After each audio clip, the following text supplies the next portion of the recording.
Good afternoon, everybody, and would like to say thank you for the invitation to come to this beautiful city.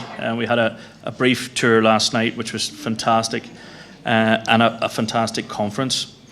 I normally, you'll forgive my speech, I normally do the sort of the backroom negotiation side of things. As you can see, I have a face for radio, not for presenting. So I'll be very quick in what I'm about to say. I would also like to say as well, the UK have left the EU, but we haven't left Europe, and things like this are very, very precious to us to continue on with that negotiation and openness together with the European partners. It's over 5 years since the people of the United Kingdom voted in a referendum to leave the European Union. Today the UK is outside the EU and mostly no longer subject to its rules. But that's only after a titanic political struggle, both at home in the UK and with the EU itself.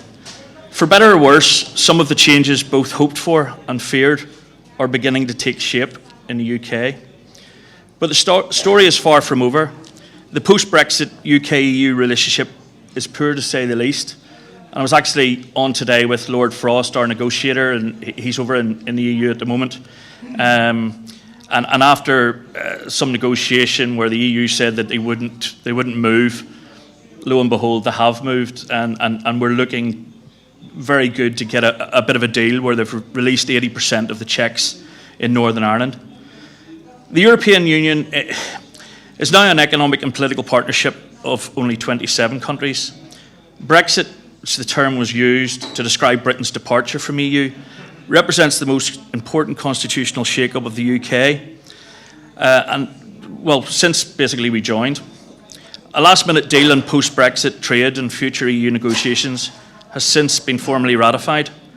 It allows for tariff-free, quota-free access to each other's markets for goods, but doesn't cover services and many other things. Released from the EU trading and free movement rules, the UK has introduced its own policies on trade and immigration, which is great for us as a country and is very welcomed from the people in the UK.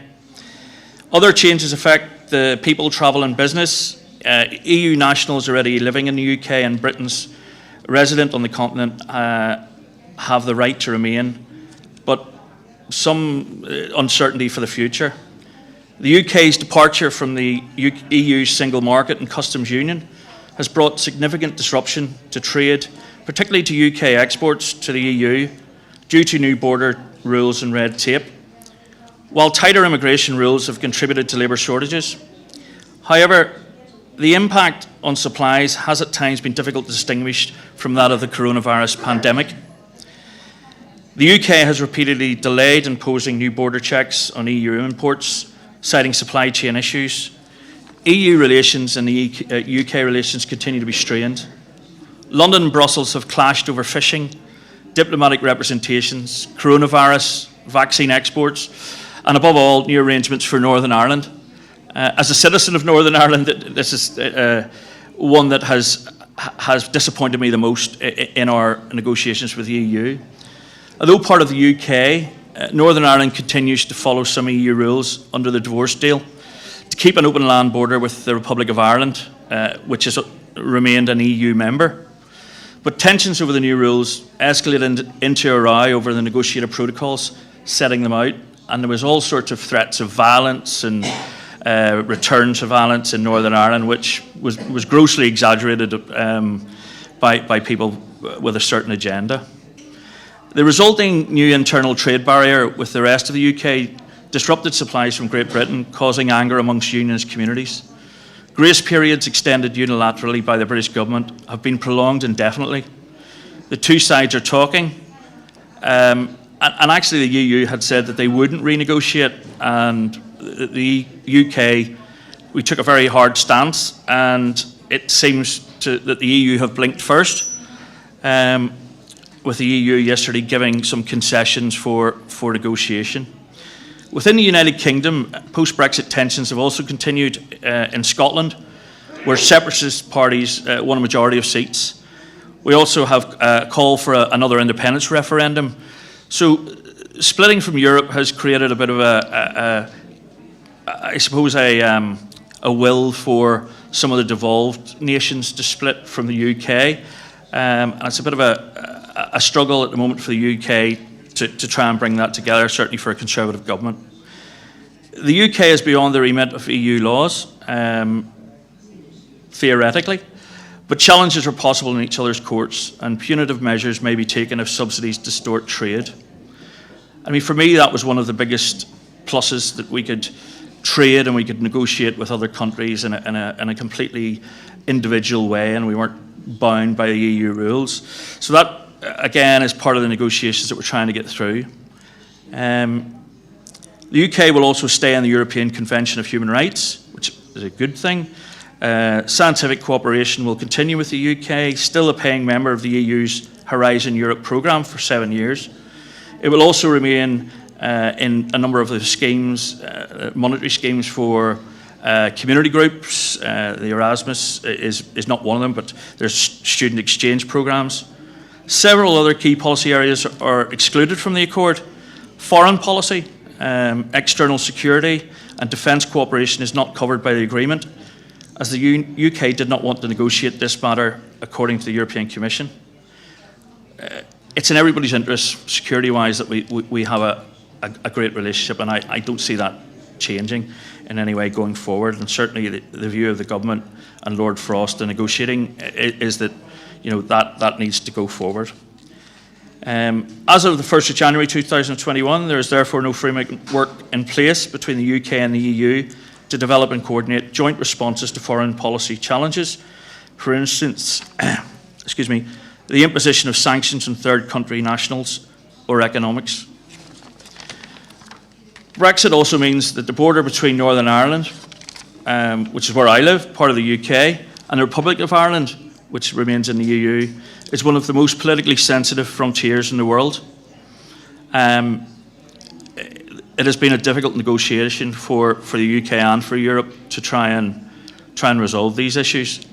Hopefully, with the EU yesterday giving some ground, we hopefully will get to a satisfactory arrangement.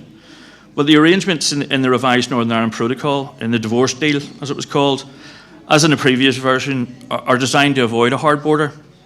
Such a border posts and protects the former frontier. At the end of the transition period, Northern Ireland has left the EU customs union with the rest of the UK, which wants to pursue an independent trade policy. But in practice, Northern Ireland is still very much in the EU. It's a foot in the EU and a foot in the UK. Northern Ireland was guaranteed unfettered access to the UK's internal market, but the rules mean there is effectively a new regulatory divide in the Irish Sea, especially concerning goods sent from GB to Northern Ireland. And as a business person as well, it's been very, very difficult in the past sort of year getting goods from within our own country as such, within the UK. And all due to the intransigent sort of negotiations of the EU. Boris Johnson's previous insistence that there would be no checks, he intended that to be a true statement, but it's been proven that they just couldn't do it. Hopefully going forward that will happen. In December 2020, the EU and the UK struck agreement on details for implementing the arrangements for Northern Ireland. As part of the accord, the British government agreed to ditch a controversial plan to override parts of the original deal, which would have breached international law. They have since threatened that with the Article 16 and revoking that. But as I say, hopefully with the new concessions given yesterday by the EU, that won't be necessary. No matter what side people have taken, Brexit is far from finished, and the positive and negative impacts will take decades if they ever complete. The EU have made it very difficult, and I think they've sent a very plain message to the remaining members. If you want to leave, it will be very unpleasant, it will be very difficult. But at Union Blue, our mission is to reach all workers and trade unions in our country.